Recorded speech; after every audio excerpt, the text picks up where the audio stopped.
कि बिहार में कहीं भी 1 लीटर शराब बरामद होता है तो सबसे पहले मुख्यमंत्री जी पर FIR दर्ज होना चाहिए, जो लगातार मजाक बनाए हुए हैं।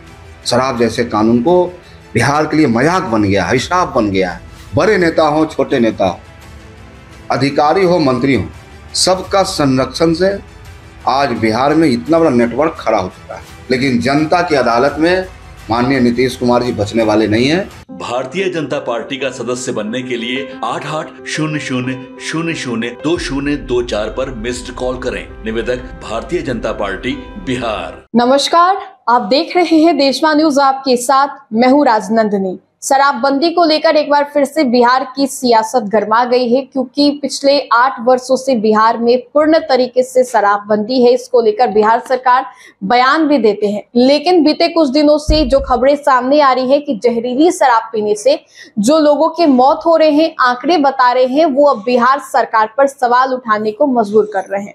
बातचीत करने के लिए विपक्ष की ओर से हमारे साथ रणविजय साहू जी हैं। पहले तो ये बताइए कि शराबबंदी को लेकर जो आप लोग लगातार कह रहे हैं समीक्षा की जानी चाहिए, अब सत्ता पक्ष वाले कह रहे हैं कि आप लोगों को मिलता होगा इसीलिए बोल रहे हैं। देखिए, शराबबंदी का लक्ष्य था, उद्देश्य क्या था? बापू के सपनों को साकार करना।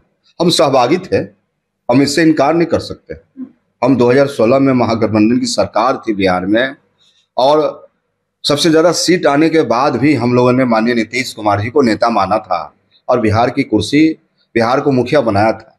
पॉलिसी था महात्मा गांधी के सपनों को पूरा करना है, नशा मुक्त बिहार हो, नशा मुक्त देश हो, उस पथ पर हम चले थे। लेकिन माननीय मुख्यमंत्री जी ने क्या किया?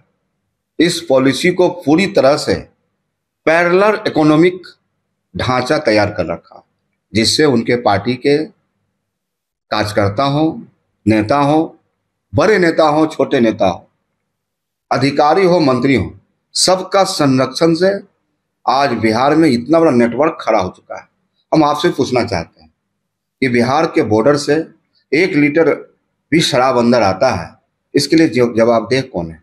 माननीय मुख्यमंत्री जी, आप अपने जवाबदेही से पीछे नहीं हट सकते। हम तो आपके चैनल से मांग करना चाहते हैं कि बिहार में कहीं भी 1 लीटर शराब बरामद होता है तो सबसे पहले मुख्यमंत्री जी पर FIR दर्ज होना चाहिए।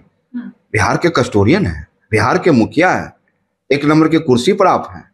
आप अपने जवाबदेही से हट नहीं सकते हैं, आपको जवाबदेही लेना पड़ेगा।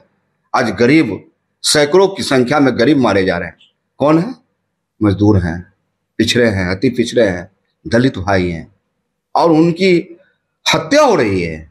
शराब जैसे जहरीली कांड को लेकर मुख्यमंत्री जी जिस प्रकार से आंखों में पट्टी बांधे हैं, मुंह में दही जमाए हैं, खाना पूर्ति करना चाह रहे हैं, आदेश पर आदेश, तारीख पर तारीख, कब तक कुचले जाएंगे हमारे लोग?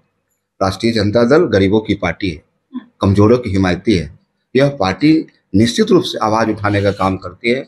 माननीय नेता प्रतिपक्ष ने टीम गठित करके संज्ञान लेकर और पूरी तरह से इस घटनाक्रम पर नजर बनाए रखे हैं। इसकी जांच रिपोर्ट आई है और यह मानसून सत्र, विधानसभा का सत्र आएगा, उसमें हम लोग सरकार को बोलती बंद कर देंगे।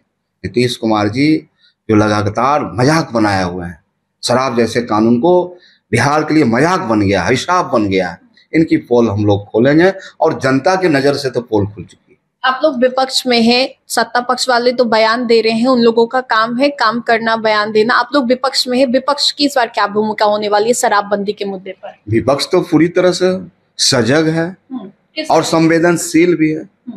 इस घटनाओं के पीछे जो एक बड़ा साजिश है, उस गरीबों को जहरीली शराब आपूर्ति करने वाला कौन लोग? अगर आप आंकड़े देखेंगे तो जो लोग हैं छोटे छोटे शराबी और जो शराब पी रहे हैं या जो इसके सप्लायर हैं, लेकिन बड़े मछली नहीं पकड़ा रहे हैं। जो बड़े मछली हैं, ट्रक वाले, कंटेनर वाले, जो बड़ा डील हो रहा है, वह सरकार उसको संरक्षण देने का काम। मैं तो एक सवाल उठा रहा हूँ, लगातार ये सवाल उठा रहा हूँ, लेकिन सरकार इन बातों से बच रही है। लेकिन जनता की अदालत में माननीय नीतीश कुमार जी बचने वाले नहीं है। जनता ने तय किया है कि 2025 में इनका सफाया तय है। और बिहार में युवा नौजवान जो जनता की चिंता करते हैं, युवा की चिंता करते हैं, छात्र की चिंता करते हैं, नौजवान की चिंता करते हैं, मजदूर की चिंता करते हैं, तेजस्वी यादव नौजवान बोलता है इस बार, अब की बार तेजस्वी सरकार। अभी 4 सीटों पर जो उपचुनाव होने हैं, तो आप लोगों की पार्टी की क्या रहने वाली, क्योंकि 3 उसमें से महागठबंधन के खाते में है, लेकिन प्रशांत किशोर ने भी यहाँ पर उम्मीदवारों को उतारा है अपने।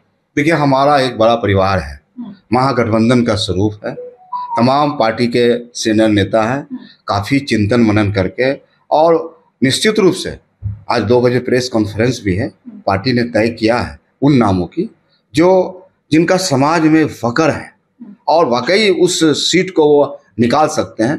तो दावा कर रहे हैं। दावा क्या, हमारा तो गरीबों की पार्टी है, हम तो गरीबों की हिमायती हैं, गरीबों की आवाज़ है, और उसके आधार पर लगातार यहाँ बिहार में प्रशांत पांडे जी हो या एनडीए हो, इनका कहीं कुछ नहीं है। इस बार पूरी तरह से उपचुनाव में भी आप जब देखेंगे, तेजस्वी प्रसाद यादव के प्रति एक लहर है, महागठबंधन के साथ एक लहर है। हमारे पास विचार है ना, मेरे पास मुद्दे हैं, मेरे पास नेता भी हैं, इसलिए पूरा आत्मविश्वास है कि हमारे नेता ने जो 17 महीने में जनता के दिल को जीता है, उसके आधार पर जनता हमको मतलब चुनेगी। ये विधानसभा चुनाव से पहले जो 4 सीटों पर उपचुनाव होने वाले हैं, उससे पता चल जाएगा कि जनता तेजस्वी यादव के साथ है या फिर एनडीए।